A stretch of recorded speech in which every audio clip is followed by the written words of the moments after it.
Side মাইট দেও আম করে যাইতে দাও, এমন করো কে? এই বালু খোরের কারণে রাস্তার এই অবস্থা, বুঝছেন? হ্যাঁ, একটু সাইড দেন ভাই আমারে। এই যে ইন্ডিকেটর জ্বালাই রাখছে, বাবা তুমি কি রেনে যাইবা? না গেলে ইন্ডিকেটরটা বন্ধ করো। এটা তোমার শিখাই দিতে হয় কেন বাবা? তুমি শিখো নাই কেন? এত বাচ্চা কেন তুমি? ওই দেখেন, এই ভাই তুমি কি নিজের ট্রাক মনে করতেছো নি? এই যে উল্টাই গেল বাবা রে বাবা। এই দেখেন অবস্থা, ওই তো আরেকজন কেমনে আছে, ওরে বাবা ওরে বাবা। সাপড়ি নাম্বার 10। সাইড দে রে ভাই, তোরে হর্ন দিছি আমি। হর্ন দিলে হর্ন শুনোস না কেন? হ্যাঁ বেন, আপনি মানে একটা ভাঙা যদি কোনো রকমে চিপা চাপা দিয়া ক্রস করে বাইর হন, সামনেই দেখবেন আপনার জন্য বিপজ্জনক একটা ভাঙা খারাপ। সামনেও বড় ভাঙা আছে, তুমি তো পির পির পির পির করে যাবা ভাঙার মধ্যে দিয়া জীবনটা বাঁচায়া বাঁচায়া। আমার তো তোমার মতো গেলে পুষবো না, তুমি আমার প্রচুর বালু খাওয়াইবা, তুমি আমার সাইড দাও। কুলে আসো, আমার কুলে আসো, হ্যাঁ আসো সোনামণি। আলহামদুলিল্লাহ, ঘড়িতে সময় হচ্ছে 5টা বেজে 44 মিনিট। তার মানে সন্ধ্যা প্রায় হয়ে আসতেছে। আর কিছুক্ষণের মধ্যেই সন্ধ্যা হয়ে যাবে, প্রায় 6টা বাজে। আর যে রাস্তা দেখতেছেন, এই রাস্তার এই অবস্থা দেখে মনে হচ্ছে যে এটা হচ্ছে কখনো যে পাকা রাস্তা ছিল দেখে বোঝার কোনো উপায় নাই। দেখে মনে হচ্ছে যে পুরোপুরি মাটির রাস্তা। তার মূল কারণ কি জানেন? তার মূল কারণ হচ্ছে বালুখোর। বালুখোর বালুখোর চিনেন? অবশ্য না চিনারই কথা। দেখেন এই অবস্থায় রাস্তার মধ্যে যে পরিমাণ চাপ, ও ভাই একটু সাইড মাইট দেও আম করে যাইতে দাও, এমন করো কে? দাঁড়ান আপনাদেরকে বালুখোর দেখাইতেছি। এই যে দেখেন সামনে বালুখোর দেখছেন? এই যে এই বালুখোরের কারণে রাস্তার এই অবস্থা, বুঝছেন? হ্যাঁ, জীবনে তো অনেক খোর দেখছেন, গাঁজাখোর, মদখোর। হ্যাঁ, এটা হচ্ছে বালুখোর, এরা হচ্ছে বালুখোর। এদের মানে সারা বছর, মানে মূলত কাহিনী হচ্ছে এই রাস্তাটার যে মাথাটা, সেটা হচ্ছে ব্রহ্মপুত্র নদের একটা পারে যায় মিলিত হয়েছে। এবং সেখান থেকেই এই বালু সিন্ডিকেটের বালু মহলেরা এই রাস্তার বালু, যত রাস্তা মানে প্রচুর পরিমাণ বালু নেওয়া আনা করে, তো যেই কারণে রাস্তার এই অবস্থা রে বাবা, ওরে বাবা রে বাবা। এটা তো রাস্তা না, মনে হইতেছে মানে জিম করতে আসছি, কোমর টমর ব্যথা হয়ে যেতেছে। যাইতেছি হচ্ছে পেট্রোল পাম্পে। আর বাইকের দেখানো অবস্থা, ফুয়েল নাই বললেই চলে। আর প্রচুর পরিমাণ ক্ষুধা লাগছে, তাকে এখন একটু পেট্রোল খাওয়াইতে হবে। এই হচ্ছে অবস্থা, যে কারণে আসলে পাম্পের দিকে যাচ্ছি।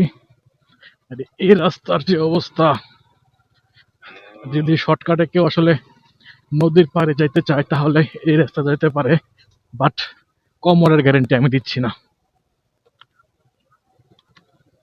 মাত্র ওই আজাবের রাস্তা শেষ করে বড় রাস্তায় উঠলাম। আর এদিকে দেখেন আকাশটার কি অবস্থা, মাশাআল্লাহ।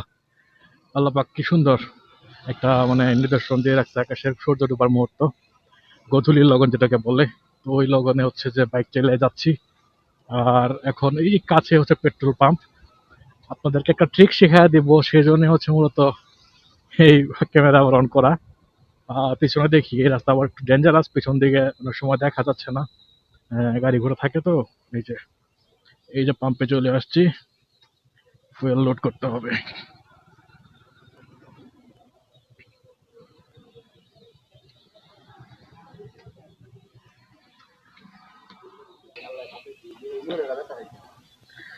$320 এক্সিডেন্ট হয়েছে নাকি?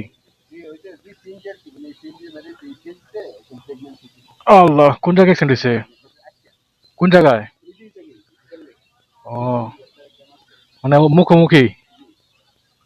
রাস্তাঘাটে মানুষ, সিএনজি সব পাগল পাগল, সিএনজি সব পাগল।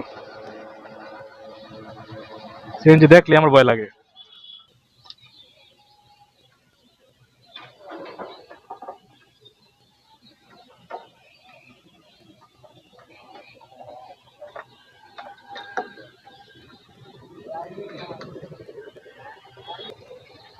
যে সিএনজি অ্যাক্সিডেন্ট করছে আজকে, শালার অবস্থা।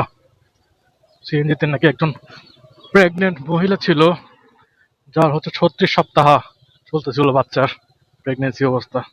আল্লাহ মাফ করো। এই সমস্ত জিনিসপত্র দেখলে আসলে পরে আর রাস্তাঘাটে বেরোতে মন চায় না। এই যে দেখেন সিএনজি ডান্সিং করতে করতে রাস্তায় যাবে। যাই হোক, আপনারা তো অবশ্যই খেয়াল করছেন হয়তো, আজ আমি 320 টাকার ফুয়েল নিচ্ছি, মানে অকটেন নিচ্ছি। এখন অনেকেই প্রশ্ন করতে পারেন, ভাই 300 টাকা নিতে পারতেন, 400 টাকা নিতে পারতেন, আপনি 320 টাকার কেন নিলেন? এখন কথা হচ্ছে, আমি যখনই অকটেন ভরি, যে কোনো পাম্পের থেকেই ভরি, আমি হচ্ছে যে কোনো রাউন্ড ফিগারের আসলে অকটেন ভরার চেষ্টা করি না। মানে সবসময় সাথে 10 টাকা, 5 টাকা, 2 টাকা ভাঙতি যা থাকে, যেমন আজকে ভাঙতি 20 টাকা ছিল, 320 টাকা, মানে হচ্ছে ভাঙতি টাকাটা আমি এর সাথে অ্যাড করে দিই। এতে করে আমার কিছু বেনিফিট আছে, আবার কিছু মানে বেনিফিটই বেশি বলতে গেলে। কারণ হচ্ছে যে বেশিরভাগ অকটেন পাম্পগুলোতে হচ্ছে তারা আসলে ফুয়েল চুরি করে। কিভাবে চুরি করে? তারা হচ্ছে যে একটা রাউন্ড ফিগার, যেমন 200, 300, 500 এরকম টাকাগুলোর মধ্যে তারা হচ্ছে কিছুটা অকটেন মানে মেশিনের ভিতরে মেকানিজম করে তারা সেভ করে রাখে। দেখা যাচ্ছে 300 টাকার অকটেন নিচ্ছেন, সেখানে 200 গ্রাম বা 100 গ্রাম অকটেন কম দিবে। এরকম ভাবে তারা মেকানিজম করে রাখে, যে কারণে হচ্ছে যে মানে অকটেনটা আসলে তারা চুরি করতে সুবিধা হয়। আপনি রাউন্ড ফিগার দিচ্ছেন মানে তারা এখান থেকে চুরি করতে পারতেছে, কারণ রাউন্ড ফিগার ছাড়া সকল ফিগার তো তারা দিয়ে রাখতে পারবে না। যেমন তারা মাঝে মধ্যে 520 টাকার ভরি, 510 টাকার ভরি, 505 টাকার ভরি, যখন ভাঙতি যা টাকা রাখে সাথে আমি অ্যাড করে দিই। এতে করে হচ্ছে মানে তারা কখনো যদি রাউন্ড ফিগার করেও রাখে, তাহলেও কিন্তু আমি আমি তার ফিগারের বাইরে, কারণ আমি কখন কি ভরবো সেটা সেও বলতে পারবে না, এবং ইভেন কি আমি নিজেও বলতে পারবো না। তো যাই হোক, এ হচ্ছে অকটেন মানে বাড়তি ভাঙতি টাকা দিয়ে ভরার মূল উদ্দেশ্য। ও ভাই, পুলিশ সাহেব, আপনার হেলমেট কই? হ্যাঁ, পুলিশ হয়ে গেছেন, হেলমেট পরেন না, এটি তো ঠিক না। রাস্তাঘাটে দেখলে তো আম করে ছাড় দেন না, হ্যাঁ? ভালো ভালো ভালো হয়ে যান। তো যাই হোক, এই যে সিএনজি আর অটো রিক্সা, এগুলো দেখলে হাইওয়ে রোডের মধ্যে ভাই আমার মারাত্মক ভয় লাগে। এরা আসলে হাইওয়ে রোডে কি করে আমি এটাই বুঝি না। ওরে না রে ভাই, সাইড দেও, সাইড দেও। কেউ কেউ এই দেখো, খাট কার মধ্যে খাট নিয়ে চলতেছে, কারো যদি ঘুম পায় এখানে ঘুমাইতে পারেন। এই যে দাঁড়ায় গেল, ধাম করে দাঁড়ায় গেল, কোনো কথা নেই, বার্তা নেই। পিছন থেকে কেউ এসে যদি তাকে মায়েরা দিয়ে চলেও যায়, মানে কি বলবো, এদেরকে কোনো বলার ভাষা নাই। কি তেস্তা সাহেব, সাইড দিবেন না? এই যে দেখেন, আমি বামে ইন্ডিকেটার দিছি, তাদের কোনো ইন্ডিকেটার লাগে না। এই দেখেন, তারা ইচ্ছা মতো যেতেছে। কই যাবো তারা, কেমনে কোন দিকে যাবো আল্লাহ জানে। মানে তারা নিজেও বলতে পারবে না যে কোন দিকে যাবে তারা। একটু সাইড দেন ভাই আমারে, আমি যাইতে চাই আপনাদের সাথে। একটু সাইড দেন ভাই আমারে। এই যে দেখেন তেসলা মামা, সাইড দাও।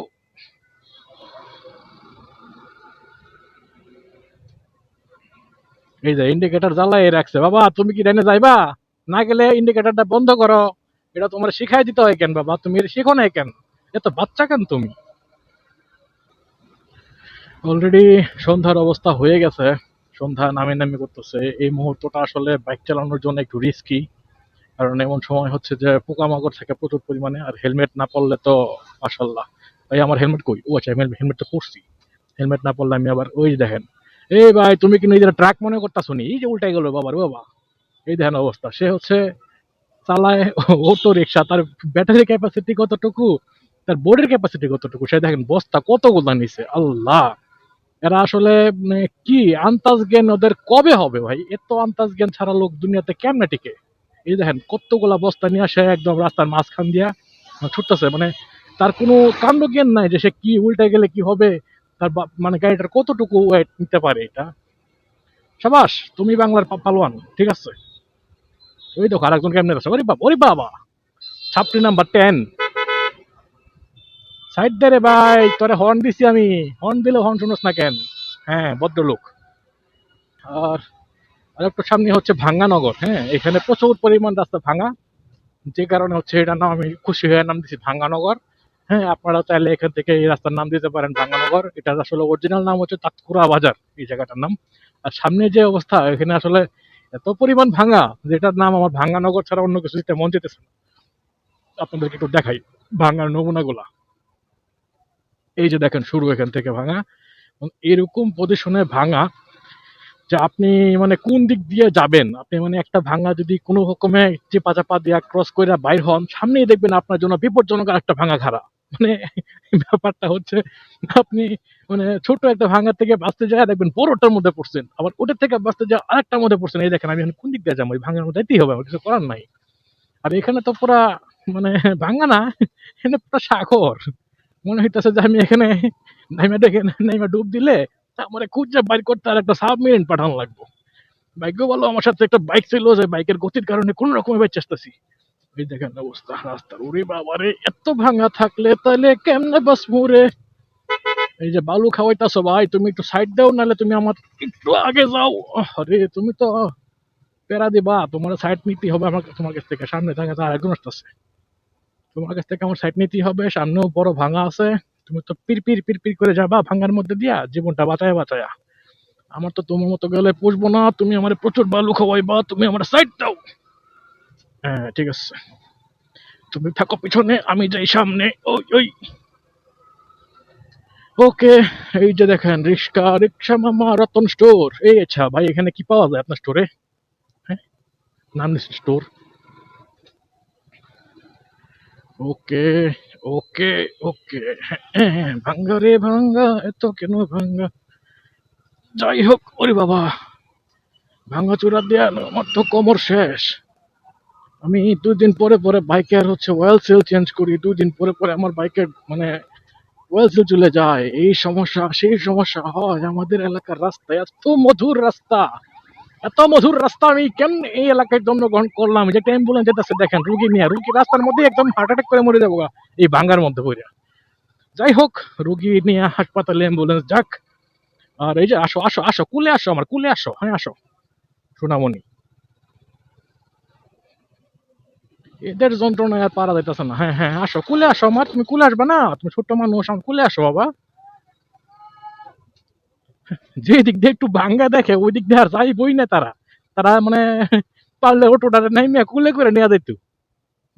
এখন ভালো রাস্তা যদি আপনার দিকেও থাকে, তারা ভাঙ্গা রাস্তা বাদ দেওয়া ওই আপনার দিকেই যাবে তারা। এরকম তাদের সিচুয়েশন, এরকম তাদের অবস্থা। ওরে বাপরে বাপ, এখানে তো সাগর।